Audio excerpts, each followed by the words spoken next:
أعوذ بالله من الشيطان الرجيم. بسم الله الرحمن الرحيم.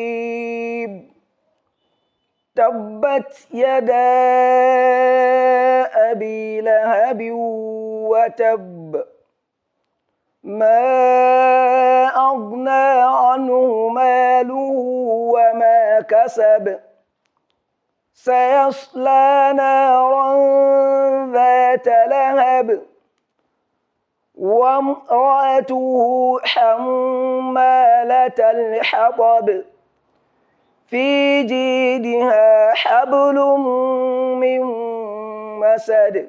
الحمد لله. kamar yadda kuke gani yan uwa, wannan karatu ne na alkur'ani ake gabatar da shi a ƙarƙashin tsarin feji na ɗan albarka GGY TV na YouTube kenan, da kuma ɗan albarka GGY na TikTok, da kuma ɗan albarka GGY na Facebook. Muke gabatar da wannan karatu domin zakarar da 'yan uwa ɗalibai su fahimci cewar wannan social media za ka iya sa abubuwan addini a ciki domin taimaka 'yan uwa masu mabukata, musamman mu ɗalibai da muke da buƙatar alkur'ani mu kuma iya shi.